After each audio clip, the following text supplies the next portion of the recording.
Well, thank you. So I mentioned that our concert celebrates the heroic, and you're going to hear it now in all the music of the second half. The next piece we're going to play for you is a piece that I composed in honor of Wall Street journalist Daniel Pearl. And he was the kind of person who made this difference in the world with articles that created an understanding and a sense of commonality between all of us. And he would explore people in very unusual situations and far out places. When I was invited to compose a work in his honor, I read Judean Ruth. His parents had me read the At Home in the World, which is a book of his collected articles. And it just gets overwhelming, the emotional power, the cumulative effect of reading these articles, where you meet character after character, and you just kind of, like Dickens, you just kind of fall in love with the human beings. And so it was so moved me that I felt the commission I wrote had to have his words in it.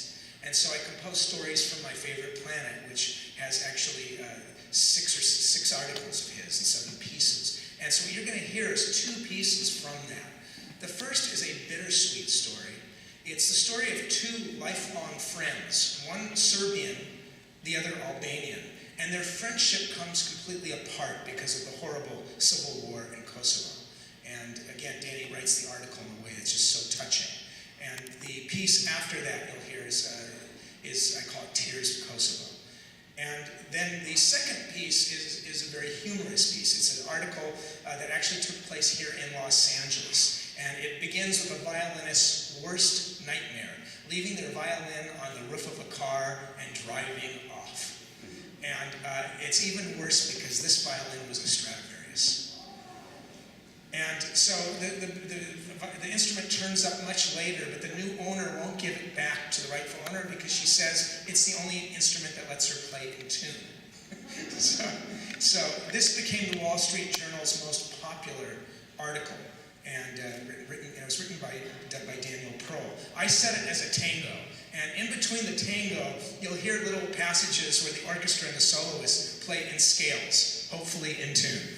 And so we have a lot of fun with that. And I'm so lucky. I have such special artists to perform it with us tonight. I have a former Leo student who's become a dazzling violinist. He's also a composer, and his name is Maxwell Karmazyn. He was in this orchestra 15 years ago, right around the time we began.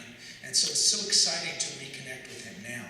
And then for a reader, we have a dear friend of mine who is a Grammy Award-winning musician, an extremely fine classical guitarist, a promoter of great 20th century music that was composed here on the West Coast, Lou Harrison, Harry Parch. And he's also a well-known radio host for KPFK, their global village. And so I'd like you to give a warm welcome to Max Karmazyn and John Schneider.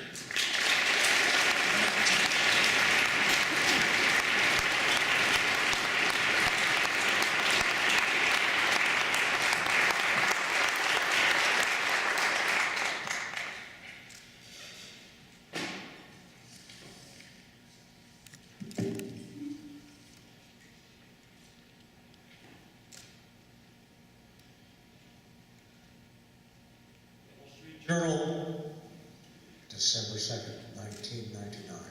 Reporter's notebook.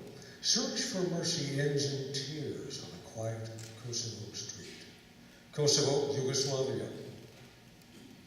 President Clinton came to Kosovo last week, pleading for a little ethnic reconciliation. This reminded me of my first trip here in June, when I searched in vain for a story about ethnic Albanians and Serbs moving beyond their hatred.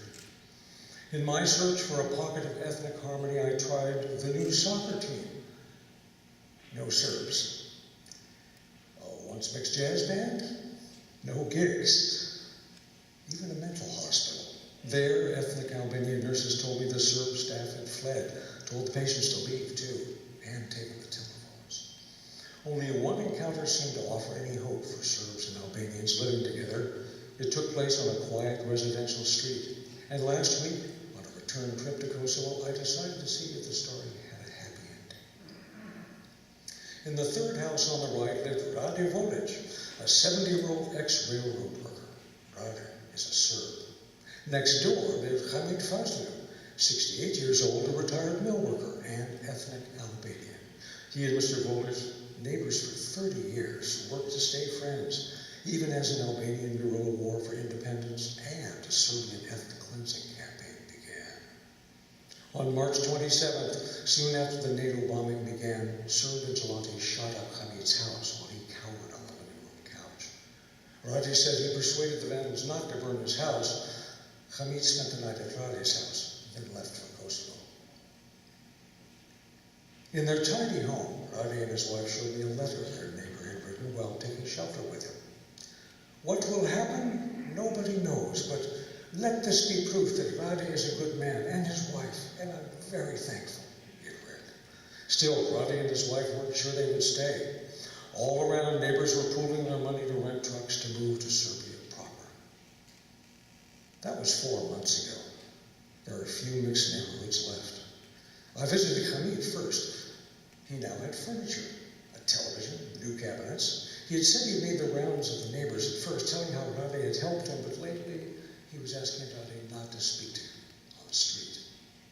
Some of my relatives don't understand, he said, especially the ones who had immediate family members killed. Next door, Rade and his wife greeted me warmly and asked if I could help them determine if the German mark notes they were about to receive for their house were real. They had gone with one of the many Albanians who knocked on their door asking to buy the place. They were tired of rocks being thrown through the window, and they were moving in 4 days' time to live near their daughter and son in Belgrade. It was a tearful moment. Rade and his wife had built the house thinking their children would live there. I wished them luck and said goodbye. My driver was across the street. I was worried. I thought those Serbs killed you, he said. And then, the people who bought this place are crazy. They're going to have it for free. The Serbs are going to have to leave anyhow. Thank you, Ajin, I said to him as we rolled toward Pasadena. Thank you for reminding me that I'm in